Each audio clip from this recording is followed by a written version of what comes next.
Hey guys, Matthew here. So today I'll be bringing you a little bit of a video where I'm going to address a few comments or questions and whatnot that I received in the very long guide, and also go over a few things that I guess I totally forgot to talk about. You know, the video is really long and I was talking forever, so I totally forgot about things, unfortunately. So we're going to go over these things really quickly. So first off, Thief's Torment. So what do I think about it? I think Thief's Torment is actually an amazing ring. If you can get a perfect quantity roll, it goes up to 16%, and then if you get, let's say, 22 elemental resistances or something, you can get, with the implicit, something like 32% all res. It goes all the way up to 34. So this ring is probably honestly what I would go for when it comes to really early in the league. Honestly, that's actually what I personally used until I got my pariahs. I did not actually get venters. I went straight to pariahs from a Thief's Torment. So definitely a very strong ring, a very early easy choice, and it's also very cheap. Let's see, 5 chaos, 6 chaos. An amazing roll on both like a perfect quantity roll and a really good elemental resistance roll. Might be something, I don't know, 15-20 chaos. It's definitely very affordable and very strong. As well as the life gain for each enemy hit. Life gained on hit is actually amazing for a build like Tornado Shot, because you're hitting a ton of enemies. So you're actually going to be basically, it's almost the equivalent of the old Valpact back when it was instant. Your life leech was instant, but you couldn't regenerate HP.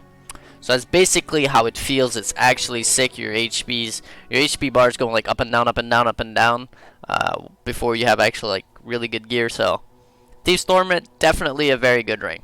Second thing I want to talk about that people were talking about in the comments a lot was the Inspired Learnings. So I hadn't forgotten about Inspired Learnings. I just really didn't know how I could fit them in the tree, to be completely honest, with level 92. But I decided to, just give up a lot of life. I honestly sacrificed, a lot of life and also a lot of damage to be able to just max out on movement speed. So I picked up all the movement speed nodes, and then I picked up the nodes required to make Inspired Learnings work. So basically what Inspired Learnings are is they're jewels, and they state, if 4 notables are located in radius, when you kill a rare monster, you gain one of its mods for 20 seconds. So what notables are every single node on the tree that have little spike things on them. Those are notable. So this is a notable, this is a notable, this is a notable, this is a notable, and so is this, and so on and so forth. While these big ones over here are called keystones, so those wouldn't work. So, for notables, there's 2 places you can use it. Use the jewel on this variation of the tree. One is right here. You have 1, 2, 3, 4, 5 notables. You pick 4 of the ones you like, and that'll be great. And another place you can use it is right here. Once again, 1, 2, 3, 4, 5. Pick 4 of the ones you like. If you, let's say you have enough HP, you can drop this and get some attack speed. Or if you're not scaling crit, and drop the crit multi nodes, crit chance nodes, and go attack speed or whatever it may be. If you don't need the resistances because you're running like Venters or something, just drop those and get some attack speed. Either way, as long as you have 4 of these nodes in the radius, they're gonna work. So I'm going to show you real quick how they work. So basically we're going to go to Blood Aqueducts real quick, and I'll just do a little bit of a demonstration whenever we kill a rare mod. Alright, there we go. We killed a rare mod. Great. So, as you can see over here, we have two buffs. This one is my Headhunter. It takes all the mods from enemies that I've slain. But then we also have the Inspired Learning stacks. And as you can see, there's only one icon. There's one icon, yet I have 2 of them. So how they work is they actually stack. It's hidden behind the icon. So the icon says you have gained a mod or whatever because you've killed a rare enemy. Well, in reality, you've gained 2. So don't be thinking it's a bug and it's not working as intended. You're only always going to get one icon, even if you had 5 Inspired Learnings. You're only going to get one icon. So don't worry about that too much.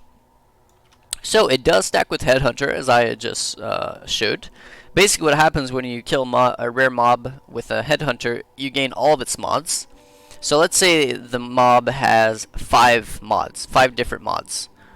So you gain 5 of them, and then every inspired learning you have will basically pick and choose one extra mod per inspired learning in the list and give it to you on top of the ones you already have.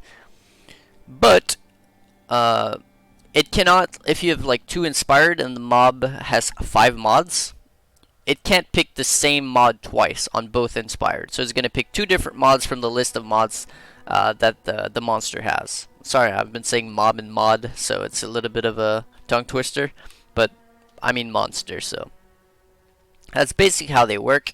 In terms of speed and efficiency, I think actually running 2 inspired learnings is the best way to go when it comes to pure clear speed. Like I said, you're going to have to sacrifice a lot of life and a lot of damage on your jewels and whatnot to fit them in the build, because you're losing 2 jewels, 2 possibility of really good Abyss jewels, so you're losing a lot of life, a lot of damage, and perhaps maybe resistances if you have jewels like these, like this one. So it's definitely something to think about. For me right now, I'm not even fire res capped, I'm nowhere near cold res capped, and I'm barely just lightning res capped. So I had to give up a lot to get these 2 jewels set up on the build. Would I say it's worth it? 100%. At least when it comes to T3 burials. We're going to go ahead and run a map real quick, and I'm going to run them as if I was running it for myself. So I'm actually going to pick things up and all that, so it's not going to be like super biased in speed where I'm just running and killing. Even going to level my gens up, so this might be even slower than normal. You know, you kill a mob, you just get, or monster, you get all of its mods. Kill another one, get, you know, some more stacks. Starting to go pretty quick. Level our gems real quick. Killed another. So you're gaining every mob or mod from the monsters. So you're definitely gaining some pretty insane movement speed. So when I say I can run like 200 maps in a day, it's pretty much because of this, without having to play 10 hours, honestly. The headhunter obviously helps, but is in no way, shape, or form necessary.